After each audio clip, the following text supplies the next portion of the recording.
Sir வணக்கம். நான் மருது சேனை என்ற அமைப்போட தலைவர். என் பேர் ஆதிநாராயணன். நான் தான் அமைச்சர் நேருக்கு எதிராக அவர் மேலே municipal administration and water supply டிபார்ட்மெண்ட்டில் ஊழல் நடந்திருக்கிறத பற்றி, அதாவது பணி நியமன ஊழல் நடந்திருக்க பற்றி ஒரு வழக்கு ஹைகோர்ட்டில் போட்டிருந்தோம். அந்த வழக்கோட விவரம் என்னென்னா, 2538 பேர் ரெக்ரூட் பண்ணியிருக்காங்க ரீசெண்டாக. அது அண்ணா யூனிவர்சிட்டி மூலமாக, அதாவது டிஎன்பிசின்னு ஒன்று இருக்க போகும்போது அதை தவிர்த்து வேறு ஏதோ அதுக்கு உண்டான ஒரு ஜிஓ பாஸ் பண்ணி முறைகேடாக assistant engineer, junior engineer, down planning officers, இந்த மூணுமே கெஜெட்டட் ஆஃபீஸர்ஸ். இந்த கெஜெட்டட் ஆஃபீஸர்ஸை இவங்களாம் அப்பாயின்ட் பண்ணியிருக்காங்க. அது பணம் வாங்கிட்டு அப்பாயின்ட் பண்ணியிருக்காங்கன்னு அமலாக்கத்துறையிலேருந்து தமிழ்நாடு டிஜிபிக்கு ஒரு லெட்டர் அனுப்புகிறாங்க. இந்த டீட்டெயில் அவங்களுக்கு எப்போ கிடைக்குதுன்னா, 2011 ட்ரூ வேல்யூ ஹோம்ஸ்னு அவர் அமைச்சர் நேருவோட சகோதரர் ரவிச்சந்திரன்றவர் பேங்க்கில் ஒரு லோன் வாங்குறாரு. ஒரு 30 கோடி ரூபா லோன் வாங்கிட்டு அது டீஃபால்ட் ஆகுது. அதில் சிபிஐ கேஸ் போட்டு, சிபிஐ கேஸ் ஆன எஃப்ஐஆர் போட்ட உடனே அது இடி மறுபடியும் சர்ச் வாரண்ட் அதில் செக் பண்ண போகும்போது இப்போ ரீசெண்டாக அந்த அக்கௌண்ட் இப்போ தான் அதை க்ளோஸ் பண்ணியிருக்காங்க. 11 உண்டானதை 25, 26 தான் க்ளோஸ் பண்ணுறாங்க. அதை அந்த ஸ்க்ரூட்டனைஸ் பண்ண போகும்போது அதில் இந்த டீட்டெயிலாம் கிடச்சிச்சின்னு சொல்லி நம்மளோட இடி ஆக்ட் 66 சப் கிளாஸ் 1 and 2 உண்டானதில் ஒரு இடத்துல தேடி போகும்போது வேறு ஒரு டீட்டெயில் கிடச்சுன்னா சம்மந்தப்பட்ட துறைக்கு அனுப்பலாம். அதில் அதாவது இப்போ சாதாரண இப்போ இதுக்கு முன்னாடி காக்னிசபிள் அஃபென்ஸாக இருந்தால் எனி அஃபென்ஸ் கோர்ட்டில் ஆர்டர் வாங்கிட்டு தான் வீட்டில் செக் பண்ணணும்னு சொன்ன மாதிரி, இப்போ ரீசெண்டாக எப்படி ஆயிடுச்சுன்னா, காக்னிசபிள் அஃபென்ஸ்னால் இன்ஸ்பெக்டருக்கே அந்த அதிகாரம் உண்டு வீடை சர்ச் பண்ணலான்ற மாதிரி. அதே மாதிரி குற்றம் நடந்திருக்குதுன்னு சொன்னால் அந்த டிபார்ட்மெண்ட்டுக்கு அனுப்பலாம், இமீடியட்டாக எஃப்ஐஆர் போட்டு அதை விசாரிக்கணும் அப்படின்னு சொல்லி இடி ஃபஸ்ட்டு அந்த 2538 பேரோட டீட்டெயில் மட்டும் அனுப்புது. அவங்க லெட்டர் அனுப்பிச்சது 24/10/2025. அனுப்பிச்சிட்டு ரிமைண்டர் மறுபடியும் ஒரு 15 நாளில் மறுபடியும் ரிமைண்ட் பண்ணுறாங்க. என்னங்க ஆச்சுன்னு சொல்லிட்டு எந்த பதிலுமே இல்லை. எகைன் இது 2538 பேர் ஒருத்தருக்கும் 25 லட்ச ரூபாலேருந்து 35 லட்ச ரூபா பணம் வாங்கிட்டு அப்பாயின்ட் பண்ணதுக்கு உண்டான first complaint. Second complaint remind பண்ணி ஒன்று அனுப்பும்போது என்ன பண்ணுறாங்க, ஒர்க் நடந்ததில்ல, நகராட்சியில் நடந்தது ரிப்பேர் ஒர்க்ஸு அது இதுன்னு சொல்லி மிஸ்சலினியஸ்ன்னு சொல்லி ஒரு 1020 கோடி ரூபா கமிஷன் வாங்கிட்டு அவங்க வேலை பார்த்துருக்காங்க அப்படின்னு சொல்லி அதை ஒரு கம்ப்ளைண்ட் அனுப்புகிறாங்க. அந்த கம்ப்ளைண்ட்டில் எக்ஸ்ட்ரா ஒரு வேர்டு என்ன சேர்க்குறாங்கன்னா, இவ்வளோ பெரிய நான் சொல்கிறது எல்லாமே ஸ்டேட்மெண்ட்டில் வருது. இதுக்கு முன்னாடி ஊழல் நடக்குது எப்படின்னு கேட்டிங்கன்னா, இந்த மேட்ரையுமே எல்லா விதமான அரசியல்வாதிகளும் பேசுனாங்க, எல்லா விதமான விஷுவல் மீடியாவில் உள்ளவங்க பேசுனாங்க, எல்லா பிரிண்டிங் மீடியாவில் வந்துச்சு. பட் யாருமே கோர்ட்டுக்கு போகல. கோர்ட்டுக்கு போனது மருதுசேனை தான் போச்சு. இதை போய் வழக்காக பதிவு பண்ண போகும்போது இதனுடைய சீரியஸ்னஸ் அப்போ கூடி இதுக்கு AG advocate general PS Raman sir வர்றாங்க. இந்த வழக்கு அவங்க என்ன சொல்கிறாங்கன்னு கேட்டிங்கன்னா, கோர்ட்டில் ஆக்சுவலாக நான் ஃபைல் பண்ணது மதுரை கோர்ட்டில் ஃபைல் பண்ணேன். நான் 24/11 ஃபைல் பண்ணுறேன், ஒரு மாதம் கழிச்சு. நான் 1/11 டிஜிபிக்கு லெட்டர் போடுறோம். அது டோன்ட் கேரில் வர்றாங்க. ஏன்னா இது வரைக்கும் வேறு யாரும் ஒரு ப்ரைவேட் பர்சன் இந்த மாதிரி ஃபைல் பண்ணதே கிடையாது. அரசியலாக பேசுவாங்க, அப்படி கடந்து போயிடுவாங்க. இதை ஸ்ட்ராங்காக இதுக்கப்புறம் இது மாதிரி நடக்கக்கூடாதுன்றக்காக ஃபைல் பண்ண போகும்போது கோர்ட்டில் அவங்க என்ன சொல்கிறாங்க, இவர் மேலே வழக்கு இருக்குது, ஆதிநாராயணன் மேலே வழக்கு இருக்குது, அவருக்கு அதனால் அந்த லோக்கோ ஸ்டாண்டி இல்லைன்னு போகும்போது நீதியரசர் என்ன சொல்கிறாங்கன்னா, அதெல்லாம் இல்லைங்க, இந்த இவர் சொன்ன குற்றச்சாட்டு நிஜமா இல்லையா? ஆக்சுவலாக என்னுடைய ஸ்டாண்டுமே அதே தான் இருந்துச்சு. இங்கே வாங்க, நான் என் மேலேயும் குற்றம் சாட்டப்பட்டிருக்கு, அவ்வளோதான். நான் குற்றவாளிலாம் கிடையாது. இதில் இந்த குற்றம், அந்த சார்ஜ் உண்மையாக பொய்யா இருந்துச்சுன்னா என் மேலே வழக்கு போடுங்க, நிஜமாக இருந்துச்சுன்னா அவர் மேலே வழக்கு போடுங்க அப்படின்னு போகும்போது அவர் ஏஜி அட்வொகேட் ஜெனரல் 1 மணி நேரம் டைம் கேட்டு பாஸ் ஓவர் பண்ணுறாரு. போயிட்டு மறுபடியும் அதே பேசுகிறாரு, இவர் மேலே வழக்கு இருக்குது, அந்த வழக்கு இருக்குது, இந்த வழக்கு இருக்குது. இவை அனைத்துமே நான் அஜிடேஷன் பண்ண வழக்கு, நான் பப்ளிக் இன்ட்ரெஸ்ட்டில் செய்யக்கூடிய விஷயத்துக்கு என் மேலே போடப்பட்ட வழக்கு. அரசாங்கம், ஏன்னா 5 வருஷமாக அரசாங்கத்தை எதிர்த்து தானே வேலை பார்த்துக்கிட்டு இருக்கோம். இதில் கேள்வி கேட்குறதுக்குள்ள ஏதாவது ஒரு வழக்கில் சேர்த்து விட்றாங்கன்றதை நான் என் தரப்புலேருந்து சொல்லிடுறாங்க. வாங்க, அவங்க குறைச்சி சொல்கிறாங்க. என் மேலே போடப்பட்ட வழக்குகள் அவங்களே ஏடி பண்ணுறாங்க, அவங்களே ஆக்ஷன் நம்ம மிஸ்டேக் எம்எஃப் பண்ணுறாங்க. இதெல்லாம் சொல்லிடுறேன். நான் சொல்ல போகும்போது ரைட், ஓகே, இதில் இட் இஸ் அட்மிசபிள் அப்படின்னு சொல்லி அவங்க நம்பர் பண்ணுறாங்க மதுரை ஹைகோர்ட்லேருந்து. அப்போ எப்படின்னா என்னை அலக்களிக்கிறக்கா என்ன பண்ணுறாங்க, சென்னை ஹைகோர்ட்டில் வேற ஒரு வழக்கு இருக்குது, இதே இடி வேற ஒரு வழக்கு சொல்லி மணல் குவாரி வழக்கு இருக்குது, அதோட சேர்த்து விசாரிக்கின்றாங்க. எனிவேர் லெக்ஸ் சுப்ரீமஸ்ன்னு சொல்லுவாங்க சார், சட்டமே உயர்ந்தது எல்லா இடத்துலையுமே. எங்கே போனால் என்ன பரவாயில்ல விசாரிக்கட்டும்னு எங்களோட கவுன்சில் சொல்லிடுறாரு நிரஞ்சன் குமார். அவர் என்ன சொல்கிறாரு, எங்கே வேணாலும் விசாரிக்கணும், நம்ம அப்பியர் ஆகிக்கிறோம்னு சொல்லிடுறாரு. சரின்னு சொல்லிடுறோம். இவங்க வந்து அதாவது 24/10 கம்ப்ளைண்ட், ஃபர்ஸ்ட் கம்ப்ளைண்ட் போயிடுது. அதுக்கப்புறம் கம்ப்ளைண்ட் வருது 10வது மாதம், 11வது மாதம், 12வது மாதம், 1வது மாதம், இது 2வது மாதம். இந்த 5 மாதம் வரைக்கும் ப்ரிலிமினரி என்கொயரி நடத்துகிறோம். ஆக்சுவலாக கோர்ட்டில் நீதியரசர் கேட்குறாரு, குற்றச்சாட்டு நிஜமா பொய்யா அப்படின்னா, குற்றச்சாட்டு நிஜம்யா எங்கள்கிட்ட வந்திருக்குன்னு சொன்னால் தட்ஸ் ஆல், எஃப்ஐஆர் போட்டுட்டு அவங்க விசாரிக்கலாம். இது செய்யலை என்ன போகும்போதே இவங்க இப்போ எப்படின்னா, அவரு சார் திருடிட்டாருன்னு சொல்கிறோம். அரசாங்க பணம் ஒரு 2000 கோடி ரூபாய் திருடியிருக்காரு. திருடுறதை வந்து பிஎம்எல்ஏ ஆக்டில் வருது. அவர் வந்து ஹவாலாவில் ஃபண்டை வெளியில் கொடுத்துருக்காங்க. இடி வந்து என்ன சொல்கிறாங்க, மணி லாண்ட்ரிங்ஸ் நிறைய நடந்திருக்குங்க இந்த செக்ஷனில் வரலாம். இவங்க என்ன சொல்கிறாங்க, ஆன்டி கரப்ஷனில் நாங்கள் லஞ்ச ஒழிப்புத்துறையை வச்சு வேலை பார்க்க வரோம்ன்றாரு. இப்போ அவங்க காமினி ஐபிஎஸ் இருக்காங்கல்ல, திருச்சி கமிஷனர், அவங்கள இந்த விசாரணை இந்த வழக்கு விசாரிக்க சொன்னால் அவங்க எந்த லெவலில் விசாரிப்பாங்கன்றது நம்மளுக்கே தெரியும். ஒரு இவர் கைக்கு இந்த அரசாங்கத்துக்கு கீழே உள்ள அதிகாரிகள் இதை எப்படி கரெக்டாக விசாரிப்பாங்கன்னு போது, நாங்கள் வேற ஒரு அட்டானமஸ் பாடி விசாரிக்கணும்னு சொல்லும்போது, இல்லை டீட்டெயில் சொல்லணும்னு சொன்னால் இவங்க டைம் வாங்கிட்டு வந்துட்டு இப்போ கடைசி கோர்ட் என்ன சொல்லிடுச்சுன்னு சொன்னால், 2538 பேருக்கு உண்டான நீங்கள் வந்து பணம் வாங்கிட்டு வேலை போட்டன்றது ஆன் ரெக்கார்டில் இருக்குது. இதில் எல்லா விதமான முகாந்திரமுங்களும் இருக்குது. இதில் வந்து இனிமேல் ப்ரிலிமினரி போயிட்டு நான் செக் பண்ணி பார்க்குறேன்றதுக்குலாம் வேலைலாம் கிடையாது. டைரெக்டாக போங்க, எஃப்ஐஆர் போடுங்க, விசாரிங்க. இதுலேயே எப்படின்னா கோர்ட்டு சொல்லிட்டதுனால இது வந்து எனக்கு தெரிஞ்சு இந்த கவர்மெண்ட்டு, இந்த அமைச்சர்கள் யாருமே கோர்ட்டுக்கு பயப்படவே இல்லை. அதுக்கு பெரிய உதாரணம் திருப்பரங்குன்றம். அதனால் வந்து இவங்க கோர்ட்டுக்கு பயப்பட மாட்டாங்க. இதை இன்னும் தள்ளி கொடுக்கத்தான் பார்ப்பாங்க.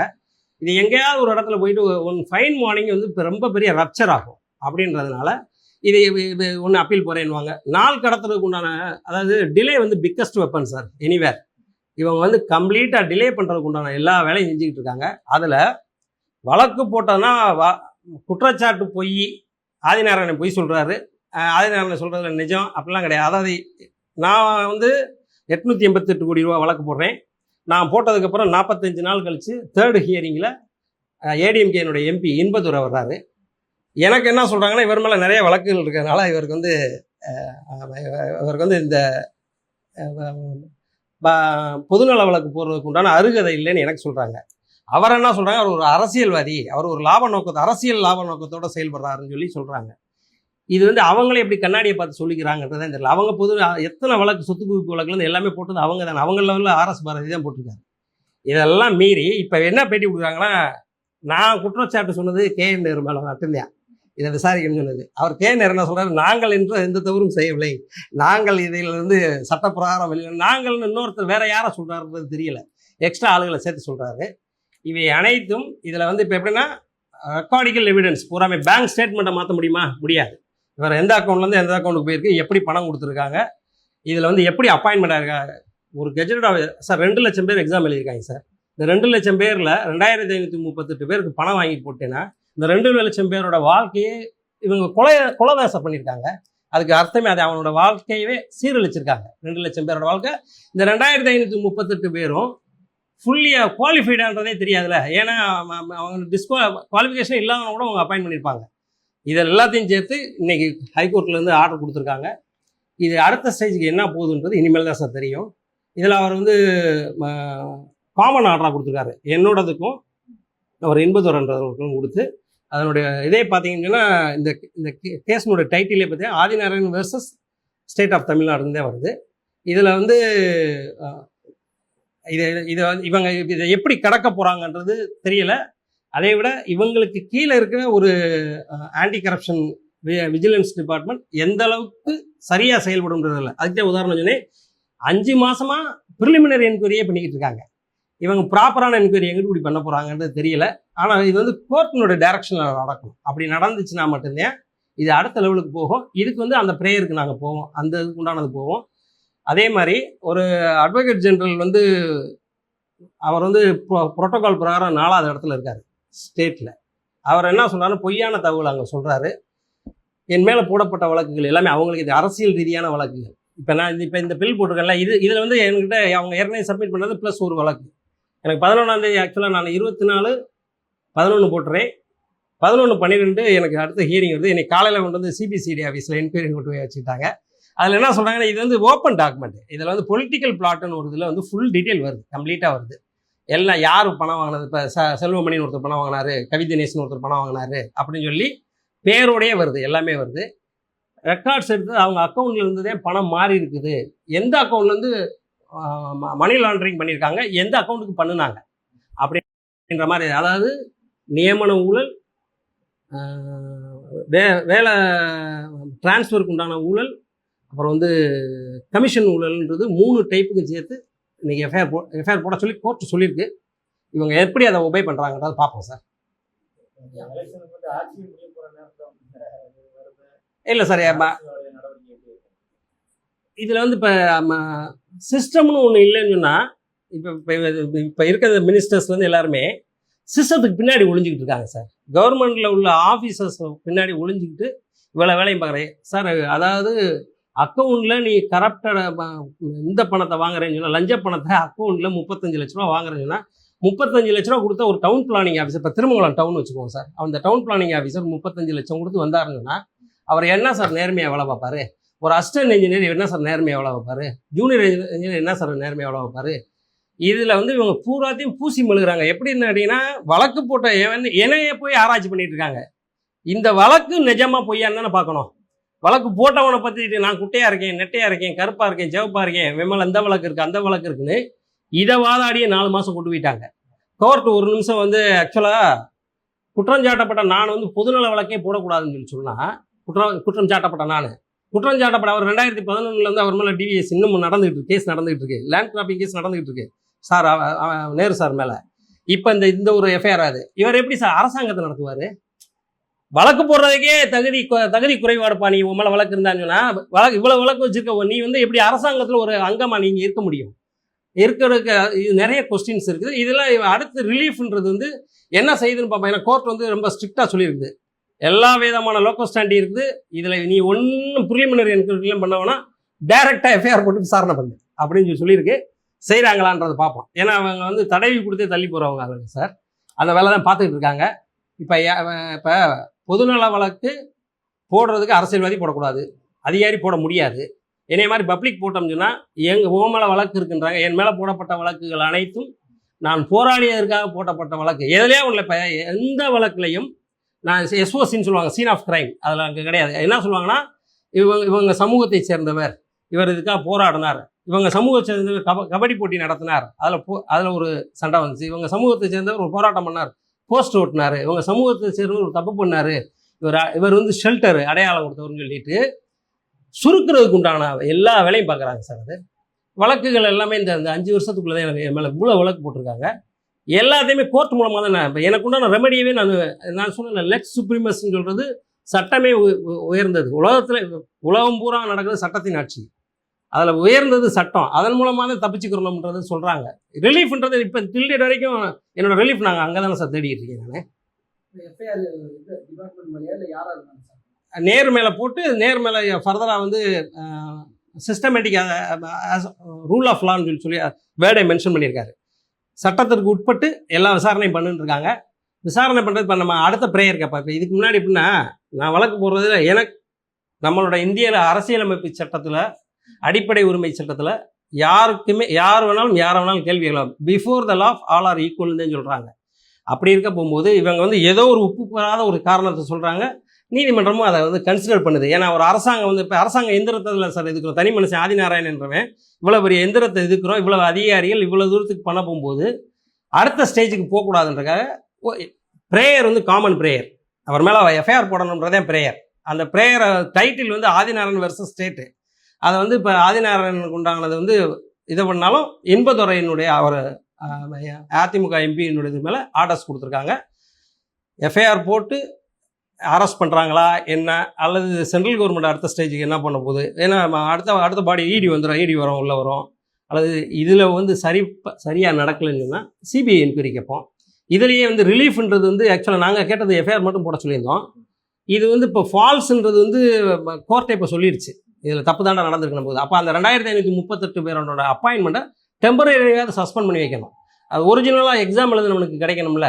எக்ஸாம் எழுதுறப்ப இதில் நான் பணம் கொடுக்கல, நான் எக்ஸாம் எழுதலை, நான் எந்த இடத்துலையும் நான் பாதிக்கப்படலை. ஆனால் பப்ளிக்கில் வந்து 2 லட்சம் பேரில் 2538 பேரோட வாழ்க்கை பாதிக்குது. படிச்சுட்டு அவன் சும்மா திரியிறேன். நான் சென்டர் வச்சுருக்கேன், எங்கள் சென்டரில் படித்த பசங்களாம் சும்மா திரியிறாங்கன்னு நம்பும்போது அவங்களுக்கு எல்லாருக்கும் ஒரு ரிலீஃப் கிடைக்கணும்ல. அதனால் அடுத்து வந்து ப்ரேயர்ன்றது வந்து இவர் வந்து ஆக்சுவலாக நேருவை பற்றி எப்படி விசாரிக்கிறது சரியாக இருக்கும்? ஸ்டேட்டில் உள்ள ஒரு அமைச்சரை கீழே உள்ள அதிகாரி என்ன தான் கேட்க முடியும்? ஒன்றுமே கேட்க முடியாது. ஸோ தட் அவர் பதவி விலகணும், அல்லது முதலமைச்சர் அவர் பதவியிலேருந்து நீக்கணும். ப்ராப்பரான லிபரலான என்கொயரி இருக்கணும். அந்த 2538 பேரையும் டெம்பரரியாக சஸ்பெண்ட் பண்ணி வச்சுட்டு, ஏன்னா ஒரு 6 மாதம் அவங்க வேலை பார்த்துட்டாங்கன்னா அவன் அதில் வந்து டிபெண்டன்சியாக வந்துடுவாங்க. அதனால் அவங்கள எல்லாருமே ரீ எக்ஸாம் கூட வச்சு செலக்ட் பண்ணணும். பணம் கொடுக்காம சேர்ந்துருந்தேங்கன்னா ரீ எக்ஸாம் பண்ணுவான்ல, பணம் கொடுத்துருந்தா அவன் ஆட்டோமேட்டிக்காக வந்துடுவேன். அப்போ இது நடக்கட்டும்ன்றது அடுத்த ப்ரேயர் கேட்க போகிறோம். இது வந்து எங்களோட மருது லீகல் டீம்னு எங்கள்கிட்ட டீம் இருக்குது. எனக்கு எல்லா I know my limits and I also know my rights. என்னென்ன எனக்கு எந்தவித தடங்களும் வராது, எனக்கு எல்லா ரைட்ஸ் இருக்குன்றதை வச்சுதான் நான் என் பேரில் ஃபைல் பண்ணேன். நான் அதில் இவங்க நிறைய கொண்டு வந்து இடைச்சொருகளாக வந்து அரசாங்கம் சொருகுது. அதில் ஏஜியை போய் சொல்கிறாருன்னு போகும்போது அடுத்து ஃபைல் பண்ணுறது எங்களோட மருது லீகல் டீமில் இருக்க எங்களோட அட்வொகேட்ஸ் மூலமாக ஃபைல் பண்ண போகிறோம் சார்.